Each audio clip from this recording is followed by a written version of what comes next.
Welcome to our channel. We're excited to have you join us in learning to master English. Our channel aims to make learning English easy, fun, and engaging through our podcast series. You ever stop to think about the weird things our brains can get really hung up on? Like what makes us feel that instant jolt of fear? Yeah, it's fascinating. We all have our list, maybe spiders, maybe heights, but have you ever considered the intense fear some people experience around creatures that, well, most of us just see as there? You mean like reptiles? Exactly, reptiles. Right.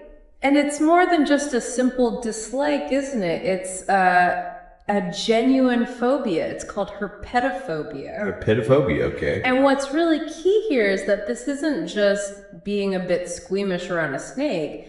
It's an excessive, irrational fear of reptiles like snakes, lizards, even monitored lizards. Right. And this fear kicks in even when the reptile poses absolutely no actual threat. Okay, so for this deep dive, we've got an audio excerpt. It's called FOBIA TERHADAP REPTIL.mp3. That's going to be our guide. Mm-hmm. Our mission really is to try and understand what's going on with herpetophobia and maybe explore some ways people can actually, deal with it. Sounds good. So if someone has this phobia, what might they actually experience? What does it feel like? Well, the source highlights some pretty significant reactions. Imagine seeing just a picture of a lizard or maybe a video and immediately feeling this wave of intense panic or anxiety. Wow, just from a picture. Yeah, that's a key symptom.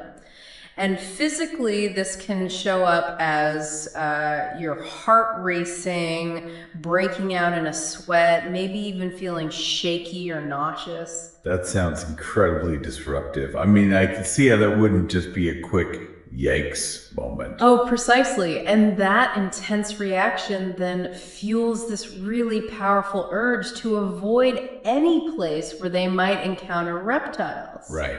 Avoidance. Yeah, and if you think about the bigger picture for a moment, someone with severe herpetophobia might completely skip, say, a beautiful hiking trail they'd otherwise love, just because there could be a snake there. So that avoidance can really start to shrink their world, huh? It absolutely can. It goes way beyond just not wanting a pet snake. It's actively shaping their choices, their activities. Okay. Now, the good news is that the source does give us some concrete strategies for tackling this. What are some of the main approaches mentioned? One of the most effective methods discussed is gradual exposure therapy, sometimes called desensitization. Okay, exposure therapy. How does that work? Think of it like slowly, carefully introducing yourself to the fear in a controlled way.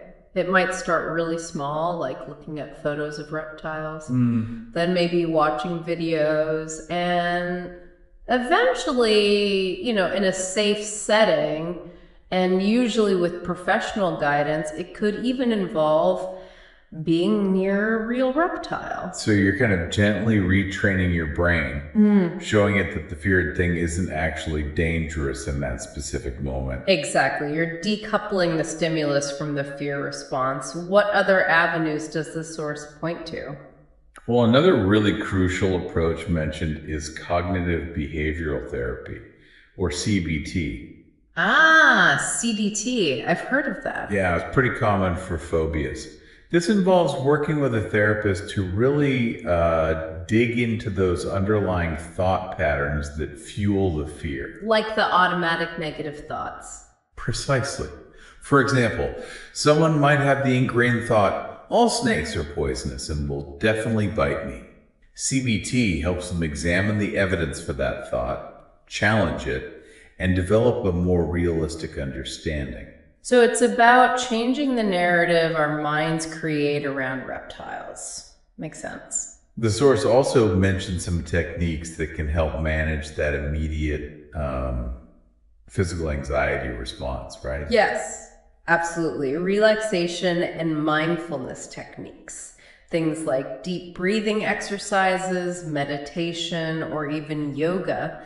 These can be really valuable tools for calming that immediate fight or flight reaction when someone encounters their trigger. Like giving you something to do in that moment of panic. Exactly. Gives you back a sense of control. And when does the source suggest it's maybe time to call in the experts, the professionals? Yeah, the source emphasizes that if this fear is significantly impacting your daily life, like you're avoiding things you want to do or it's causing major distress, it's really important to seek professional support. Psychologists or psychiatrists can create personalized treatment plans. And in some severe cases, they might also consider medication to help manage the anxiety symptoms, alongside therapy usually. Right, so there's a whole spectrum of support available, kind of depending on how intense the phobia is. Definitely. And finally, the source touches on something that seems almost deceptively simple. Just learning more about reptiles. Education.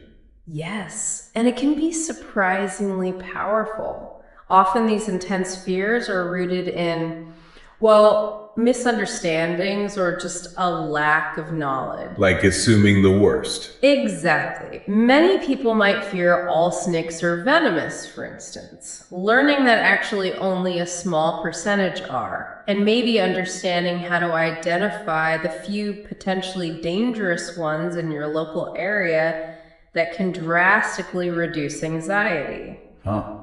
So knowledge can really dismantle those fearful assumptions. Information is power, kind of. It really can be in this context. So it sounds like the core message here, the main takeaway, is that herpetophobia, while it's a very real and potentially limiting condition, it isn't something people just have to, live with forever. Absolutely not. There are definitely effective ways to address it and regain control. That's really hopeful. Yeah. And this whole discussion actually raises a really interesting question for you, for everyone listening. If a fear as strong as this can often be lessened just by gaining more accurate information, what other areas of your life might be influenced by misinformation? Maybe in ways you haven't even considered. That's a fascinating thought to sit with. Definitely food for thought. And I guess the bottom line is, if a fear of reptiles is genuinely getting in the way of your life, it's definitely worth exploring the options for professional help. Couldn't agree more. Help is available. Thank you for watching this video. Hopefully useful. Don't forget to like and subscribe.